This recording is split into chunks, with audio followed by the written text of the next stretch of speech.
Separating yourself in today's competitive market. That's what we're going to be talking about today.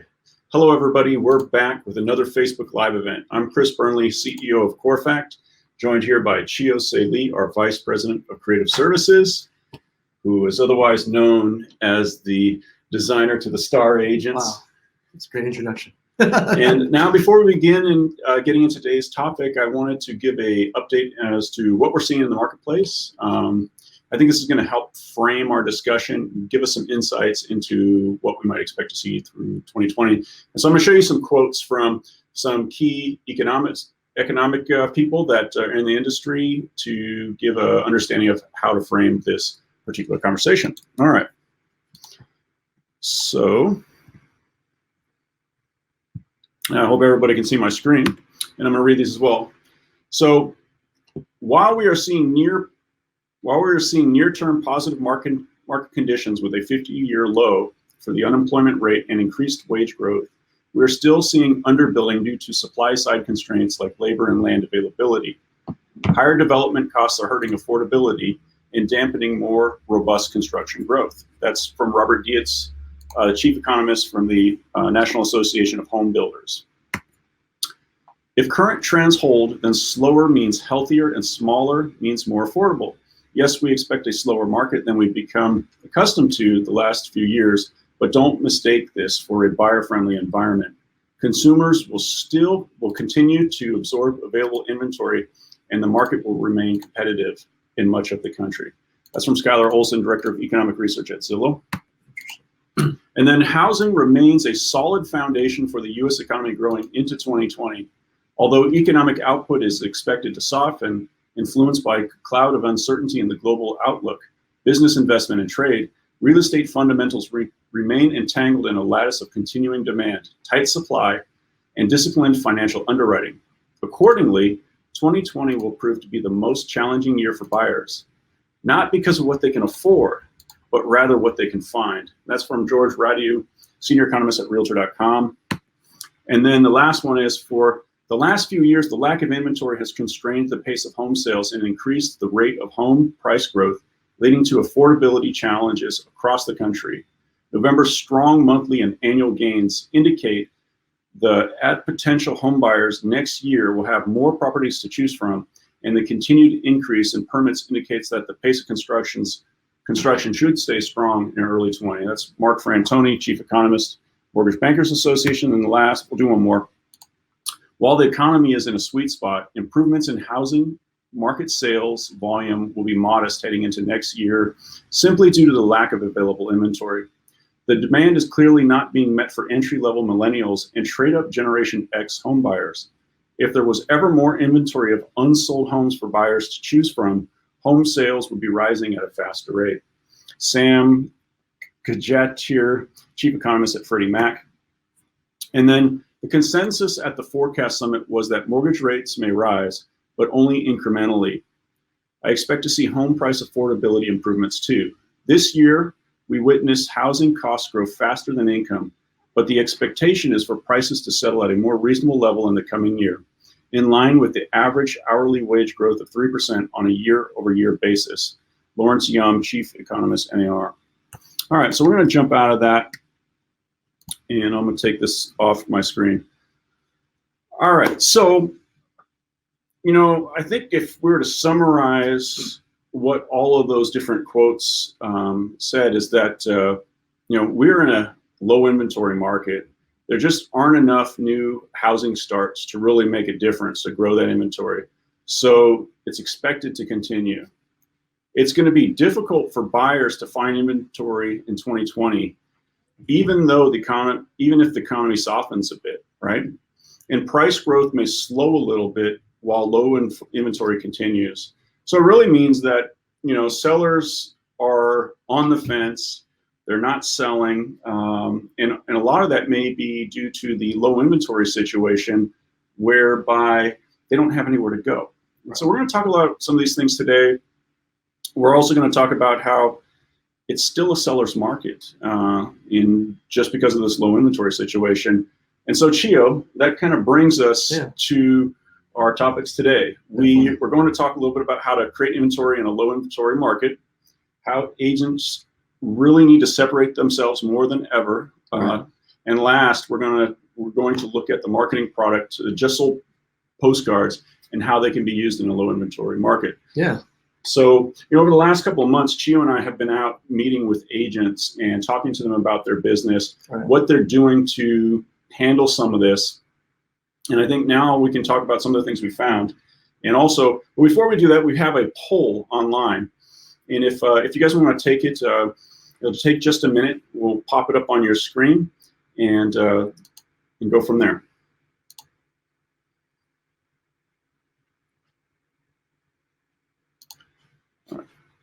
So we should tell them we're going to Slido, right? Slido.com. Mm-hmm. Yeah, All right, and hashtag, actually, you just type this in, CF 2020. And we want to hear from you guys.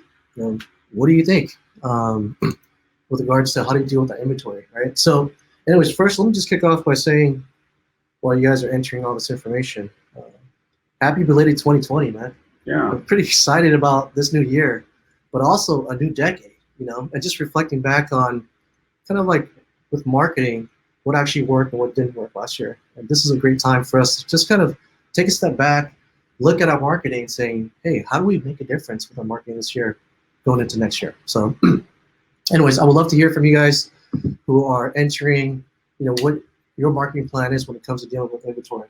So for us, I've been seeing a little trend, and there's 3 ways how we can really try to drive up inventory, right? So the first thing is, one, we're going to create a buyer's letter, right?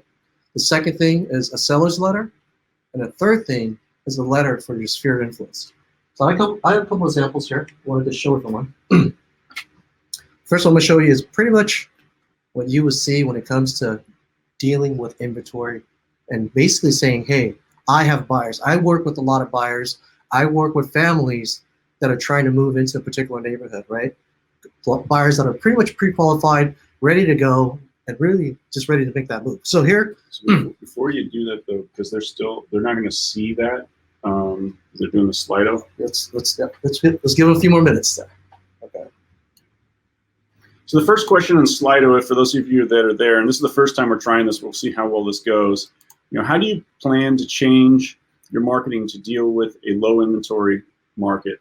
So really, what are the things that you're doing to help create inventory? We'd love to hear that. You can also, at any point in time in this webinar, you can just go ahead and type in your questions or comments, and we'll be looking at those throughout this presentation and comment on them as well. All right. So the next one is, do you have a logo and tagline? This is getting into some of the stuff we're going to talk about, but how are you truly differentiating yourself and branding yourself in this marketplace? And we see so far, it's 50-50 so far. That'll be a really interesting topic. One person actually said they never thought about it. All right, so the people are getting into Slido now. This is great. We'll give it another 30 seconds. So it looks like how it's coming out, about 60% of the people have a logo and tagline, which is pretty good. That's great. 20% saying they don't, and a few people have said they never even thought about it, which is kind of interesting. Yeah. But we're going to help you think about it a little bit. All right, can we move on to the next question? All right, so the next one is, do you send out Just Sold postcards after every sale? And this, we'll get into this a little bit too. It's really about showing your proof of production.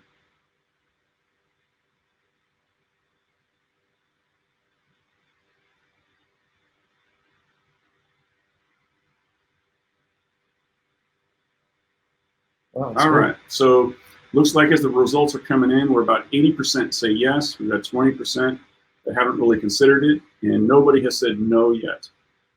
So moving up, we're now at 83% for yes. And give it a couple more seconds, and then we'll move on. We got some good tips for that one, so love to share that one. That'll be really good, interesting. All right, well, thank you for taking the survey. That really helps us understand kind of where this audience is at. I'm going to go ahead and hide that screen and come back to us. So now, Chio, as we get into it, the topic is really creating inventory Yeah. in a low inventory market. Right. And in some of our discussions with agents, they have different strategies, whether it's helping sellers who are on the fence trying to figure out. Well, actually, the first thing to ask is, well, why are a lot of them on the fence? Yeah. And I think there's a number of reasons. Right. What do you think the main reason is? I kind of thought like a lot of these sellers are just, sometimes what they do is it's kind of like playing the stock market, right? Mm-hmm. You wait for this thing to go all the way up, and then when you actually jump ship, or you sell on the way down. So you're on one side of that hill per se. So, and right now it's we've been on this bull run for probably about 10 years plus, right? Mm-hmm. And so prices are probably still going up. I just read NRA today, NAR, sorry. They had a really good article that said 94% of most markets are still going up. So, so that's really interesting. But still, we're in a low inventory market, right? So there's 3 things I want to share with you guys today. So before we get into that, I think there are a couple other things that also contribute. So one is, like you talked about, people are trying to ride the market up. Yeah. But the second thing is really that, okay, so let's say I list my home and I sell it. Well, we're still in a tight inventory market. Where am I going to go? Right. So I think a lot of sellers are apprehensive because they're not able to find the property that they want to move into. And when you look at sort of the traditional real estate marketing, and you have essentially a circle of life type of situation where you have move-up buyers that are moving typically from condos into single-family homes, and then people often retire and they want to downsize. Essentially, we have gaps in the market with respect to inventory at all those levels. Right. So it makes it really difficult for those, millennial and Gen X buyers to get into the market to start. Mm-hmm. And then it makes it even more difficult for, let's say, more of the Gen X generation to move up into those single family homes as they build families and so on and so forth. Right. And I think we're seeing a lot of that. So it's really about this apprehension on part of sellers and buyers. And in a way, it's feeding against each other. So in essence, as real estate agents, realtors, so on, our job is often to help educate and get our audience, our prospective sellers and buyers, to understand that there are some options that they can move, and that with the right agent, obviously, absolutely, that there's hope in mind, and we can find them. Do. So I know some agents have come up with some really creative ways to do that. Right.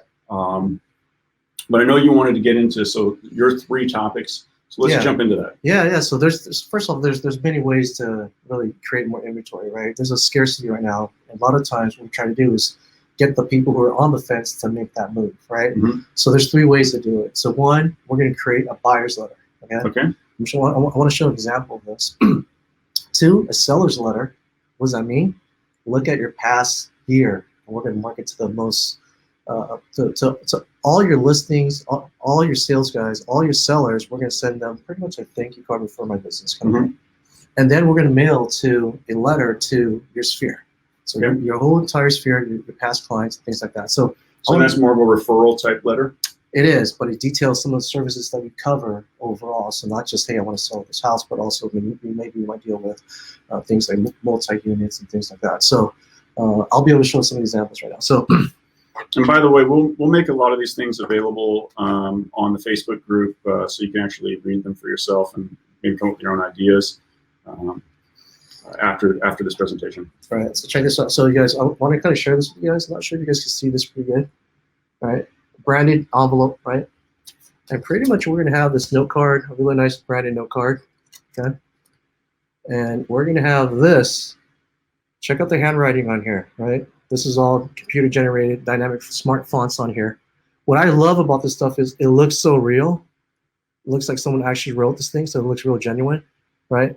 But the message is really good too. It says, and I'll kind of read this out to you guys, happy 2020. I'm representing a family looking to move into your neighborhood. My buyers are pre-qualified and ready to move. They're looking for a home just like yours, and they would love to have their children, grandchildren visit them at such a place. This is why I'm reaching out to you directly, right? There's been an increase in demand for homes similar to yours in this neighborhood. If you've been considering a move, give me a call. And pretty much this type of letter with the campaign has been generating a pretty decent amount of responses for a lot of the agents that we work with. So take a look, on the back, the agent in this case is branded. She has a custom logo and a custom tagline, which we're going to talk about more later. So buyer's card, right? Seller's card, right? A little bit different, but check it out. The branding still looks pretty good, right? Now with the sellers, I talked about this a little bit earlier. Your most recent guys that you did a transaction with, go out there, recap what you guys did, but also thank them for the opportunity, and then ask for the referral business. And again, it looks something like this. I'm not going to read it, but you guys kind of get the idea here. My last thing here I want to show you guys is pretty much a letter. Trifold. This goes out to your sphere. Okay. A lot of you guys, I know that you guys don't market to the sphere as much as they should, right? Yeah. And they should, right? Especially this time of the year when you want that referral business, right? So here's a letter. Same type of idea, personalized. And really, here's what I like about this. You don't just ask for the business, but you recap your services. So you see all these things that maybe you guys might, additional services that you guys might actually provide, relocation, short sales, foreclosures, condos, multi-units, renting, that kind of stuff. So really interesting stuff. A lot of this stuff actually is very personal and drives really great responses. Give it a shot. I think one of these things will probably, hopefully, generate a new referral business for you guys. So Chio, this, like with here at CoreFac, obviously we sell stuff to market and we do a lot of postcards and things like that. So when you think about like a Just Sold card as an example, you're showcasing your success and you're blasting this to a really wide audience. This seems to be a slightly more personal strategy. You're really, reaching out to, the heartstrings and trying to build more of a relationship, either with, your farm or your sphere of influence. And so, when you think about these two strategies, do they work together? Do they work separately? Do I do the just listed, just sold kind of stuff to my sphere? Right. How do I target this differently? Right. So one thing is there's prospective targeting, and there's what I call people that you actually know, right? Okay. So past clients is a perfect example of this, right? Someone trusted you to sell that house. They trusted you with their life savings, things like that. It's probably the biggest investment they're going to ever make, right? Mm-hmm. And so a lot of times what you want to do is for the guys in the sphere, don't just send these guys like a postcard with exposed information on there. It just doesn't have that personal touch. That's why all these letters that I'm talking about here is all enclosed in an envelope. You want to create that real genuine relationship with these guys. And here's the other thing is when you have someone actually open up the envelopes, open up the letters, it does have more of a personal feel to it. So it's more personal. So it's an engagement aspect. Exactly. Right? It's like sending someone like an invitation to a wedding or something like that. And so really take that relationship to that next level. So I would personally, and I've seen this with a lot of my top agents that I work with, when it comes to mailing to the past clients, they generally don't mail something that's exposed in a card. You feel like that's not the right way to approach that relationship. So okay. Yeah. Well, and I've always recommended that they do both because part of it is showcasing the success, which always has value. And I think we're going to talk a little about bragging today. And that there's nothing wrong with bragging about your success. And then the second thing is then the personal stuff is something that helps build rapport.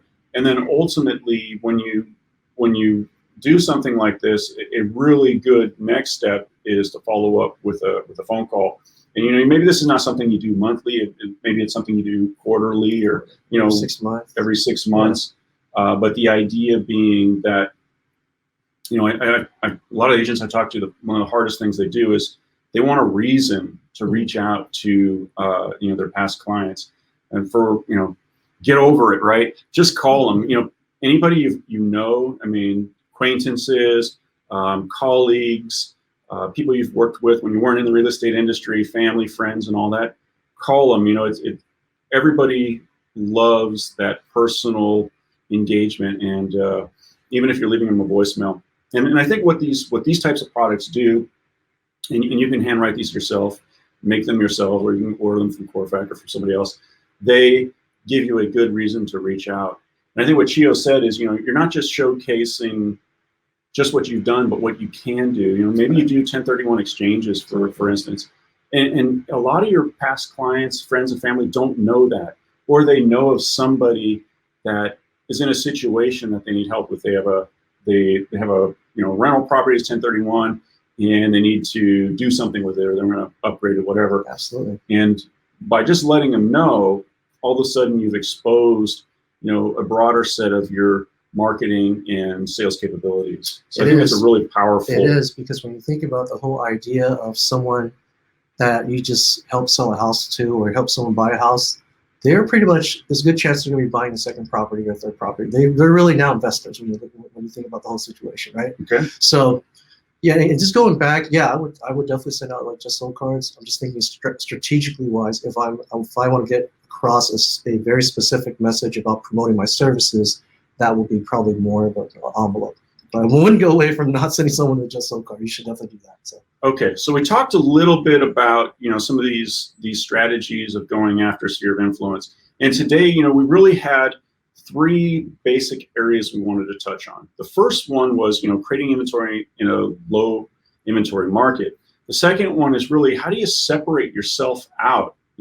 How do you create a brand to really distinguish yourself from your competitors in your marketplace? And as there's so much consolidation with brokerages these days, and so many agents are moving from here to there, and now sometimes your competitors, you're in the same brokerage, you have the same logo. Yeah. A lot of these newer brokerages are offering sophisticated concierge type services. So the things that you might have done in the past that really differentiated you are now being offered even to the brand new agent who just got into the business. Right. And so now it's time to really start thinking about how do I separate myself, and what are the services that I actually and the things that I provide that go beyond just what my broker offers to everybody. And obviously experience is going to be the biggest one. If you've been around and you've sold a lot of listings, you really understand the area.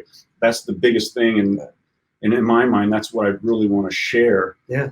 But so what are the things that you've seen that people have done? Any examples that I have improve? Definitely. So I think you definitely have to separate yourself. And here's the thing about this, guys.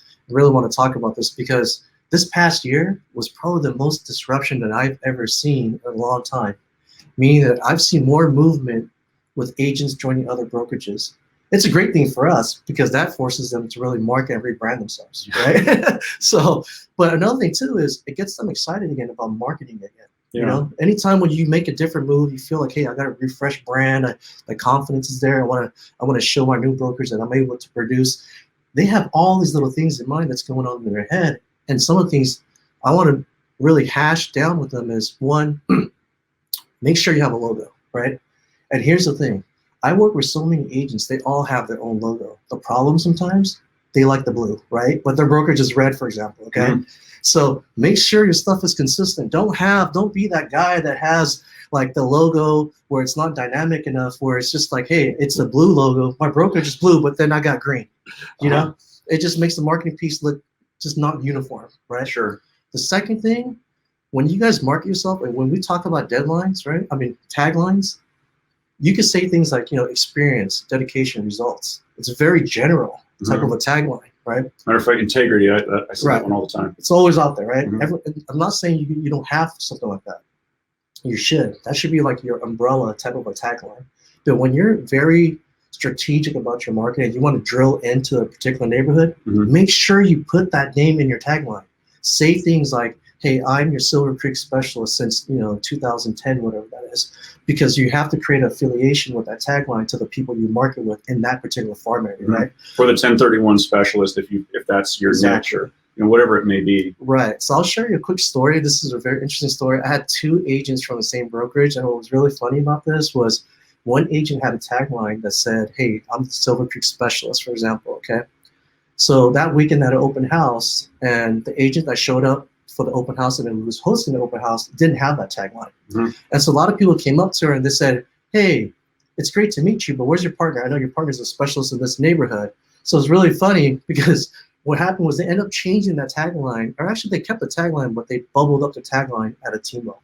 And so that was really interesting. So I wanted to show you guys how we kind of come up with these logos. It's a really interesting thing. And we always look at how do we identify someone who has a logo, and how do we blend that logo in with like their brokerage, for example, okay?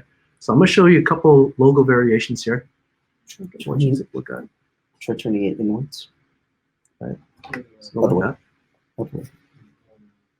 Yeah, right there. this.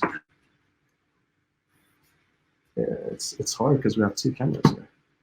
Right?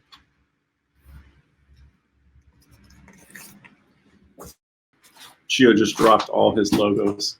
Anyways, This is live, by the way, so we're having fun. So when we look at those logos, you know, part of what Chio was showing you is that your strategy can be simple as a logo. I mean, a lot of people just think, oh, a logo is just something I have to have. Right.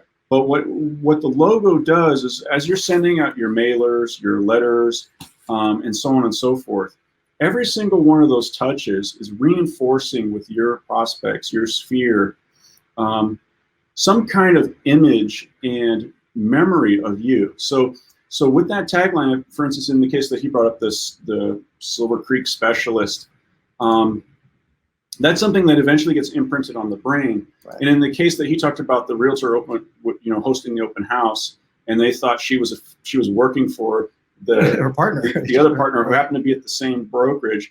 That's a situation where, you know, being in the same brand, same brokerage, can be confusing, and some homeowners don't understand that, you know, agents are truly independent. They think, you know, because I'm with brand X, that we all work together, and we're not actually competitors. Right. And oftentimes we're you know, friendly competitors, but we are competing.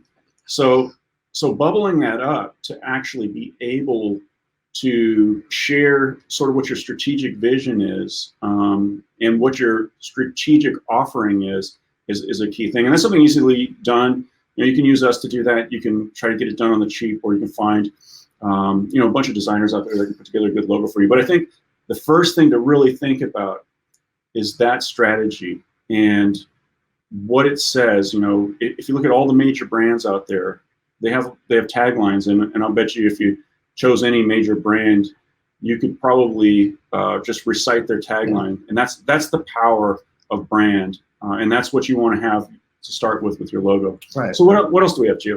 All right, so check this out. So another thing I was thinking about this whole thing with the logo that's really interesting to me is the fact that we gotta be the way how we really separate ourselves, and why this is important. Sometimes you go to a listing presentation and you have two people from the same brokerage show up, and how do you really differentiate yourself? You know, so little things like that really, I think at the end of the day, you got to figure out ways how to do this. And the one reason why too, that I'm saying this too, is because when you look at the history of how brokers and agents were kind of working out before, top agents would have a really solid brand, and then you have the brokerages. Nowadays, you have a lot of brokers that are really, they want you to embrace your own brand, right? Mm-hmm. They want you to be able to do that.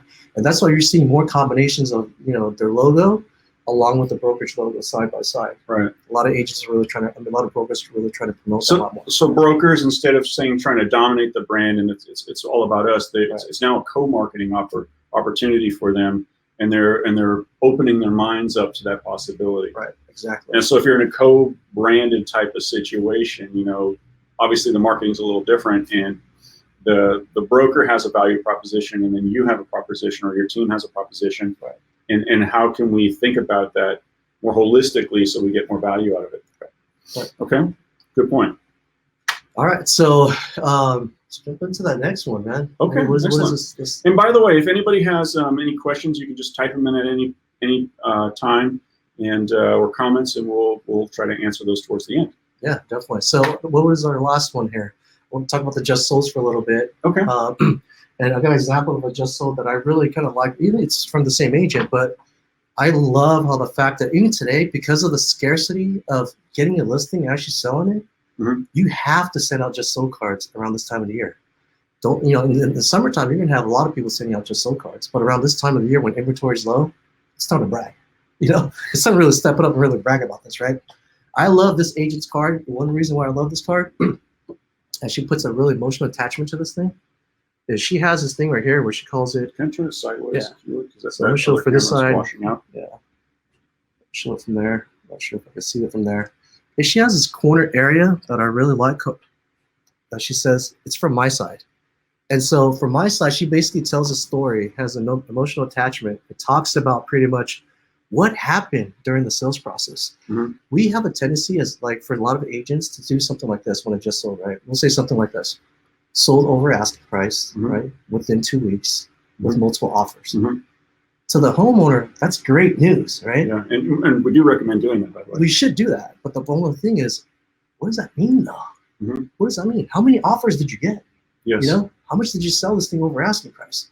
So I love the fact that she actually has an area here where she talks about that.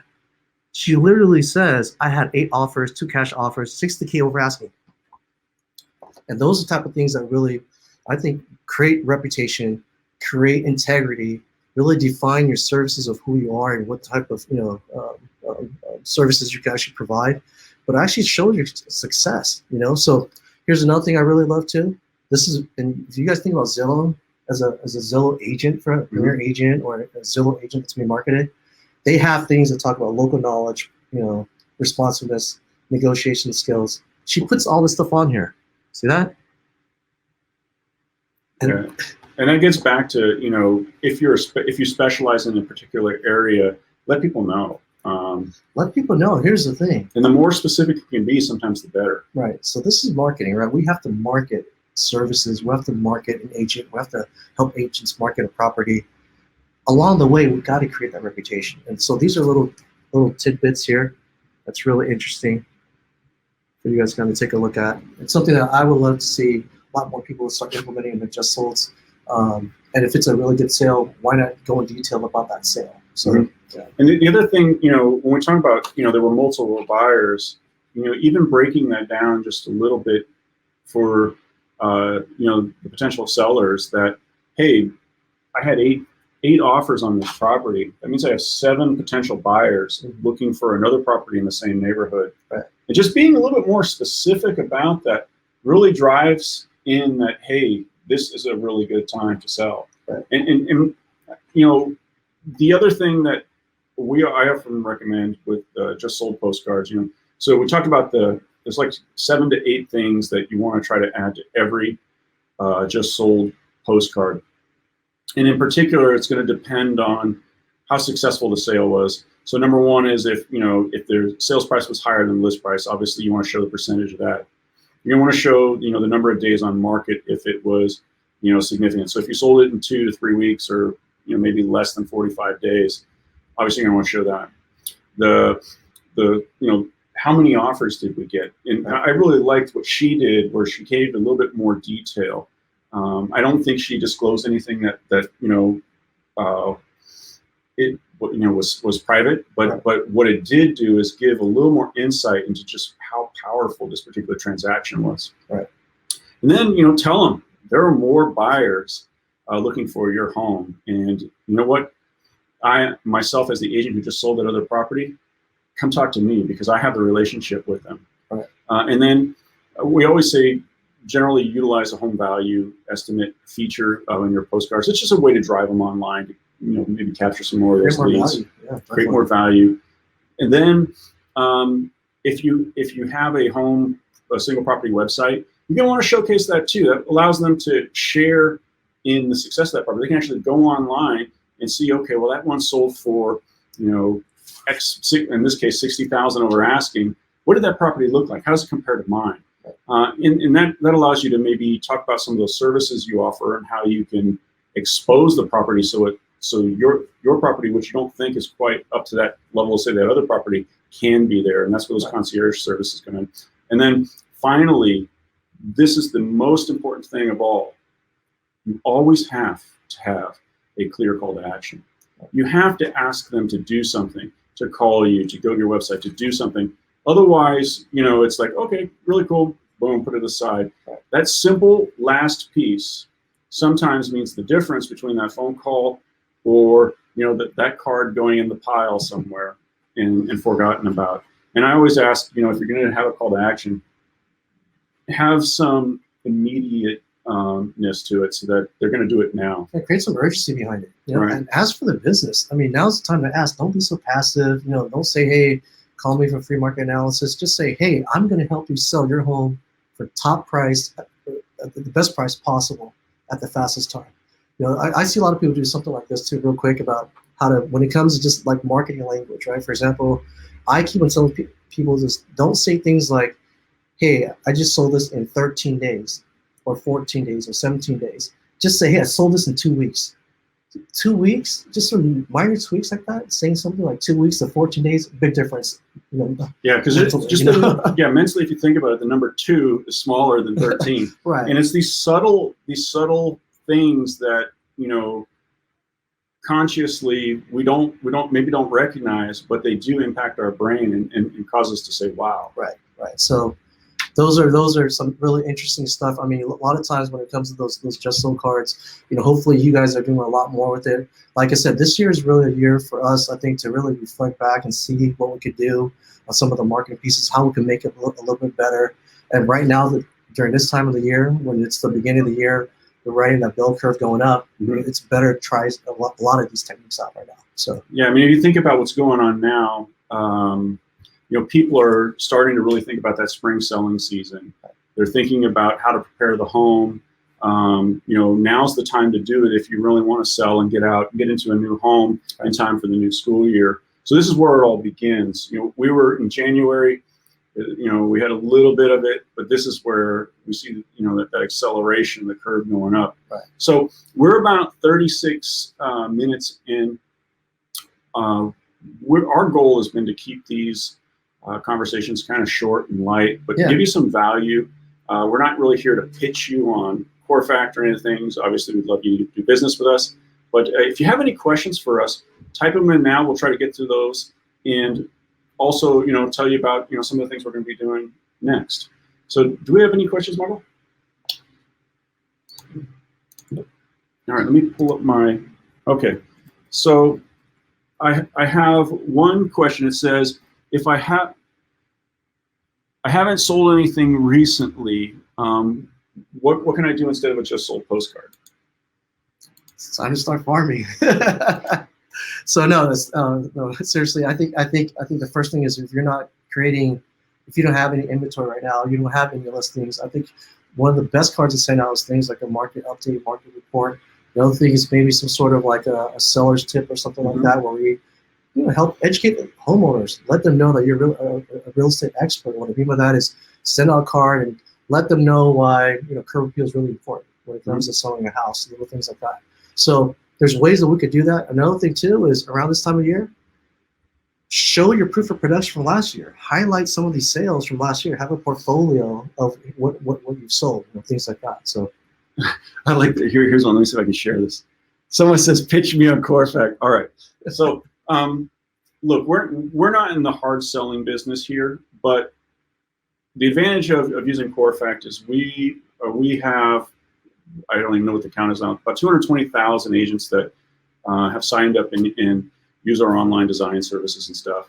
And we have probably, some 10,000 or so really active agents that are top producers that use us. So what we do is our goal is really to share ideas and to talk to you about your marketing and to kind of get into those nuances about how to properly word things, how to, maybe design a letter or send it out. We can handle with all that fulfillment, but the best way to really use us is, to tap, maybe not my brain, but maybe Chio's brain, who works more creatively with agents that are really doing phenomenal things.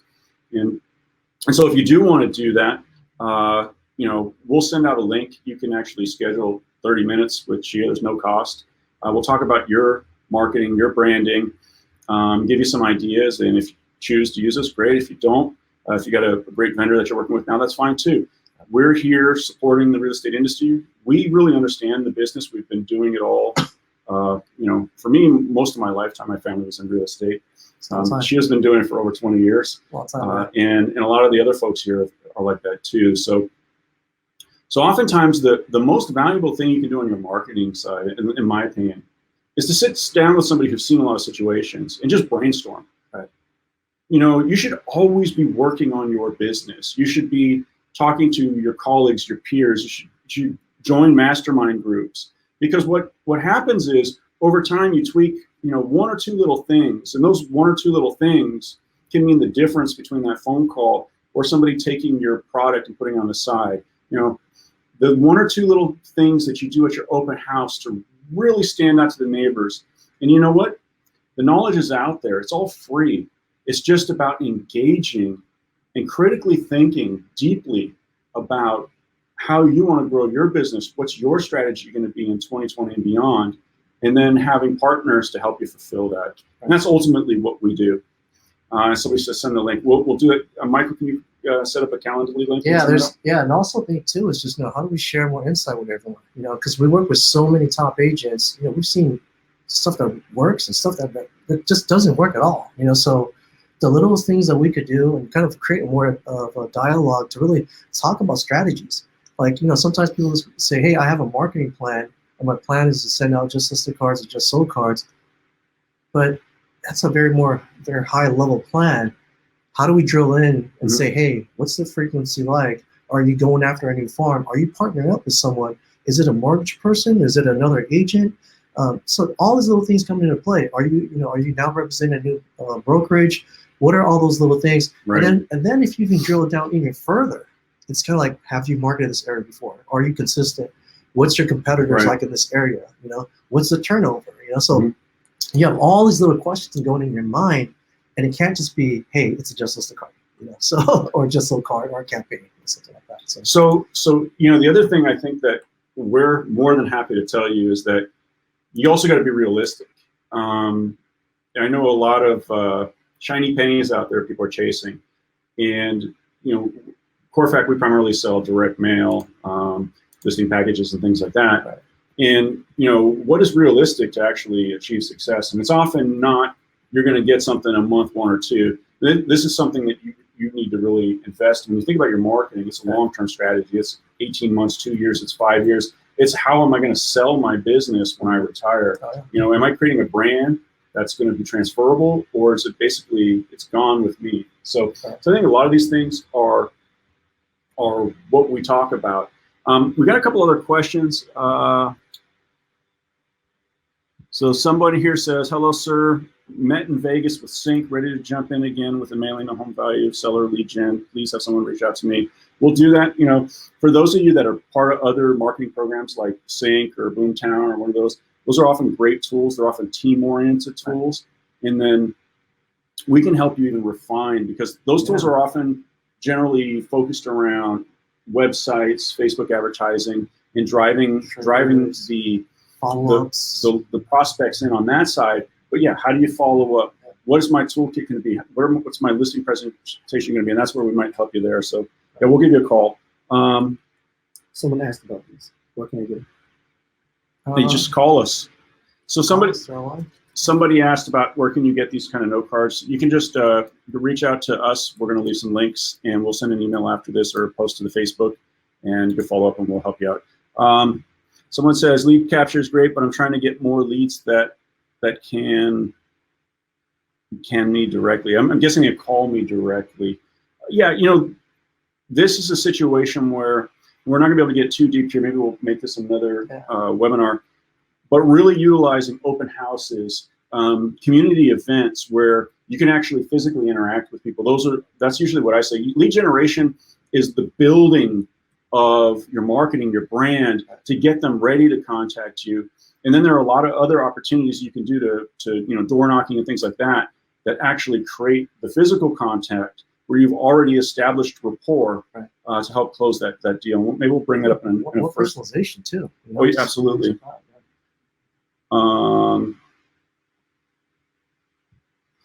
I've heard amazing things of using a CMA card as a just sold card combo, the just sold in front with the CMA standard postcard back. Yeah, we do this all the time. We typically call them a combo card. When you do a just sold, you can, on the back side, which is typically where the significant realtor branding, your messaging and things go on, you can often put a short market update on there. That's what we call a CMA card, and here we call them a market update. And that's great. It shows all the activity occurring. It shows what things are selling for. It engages your prospects. In some cases, you may not want to give them all the information because you want to give them a reason to reach out to you to get some of that information.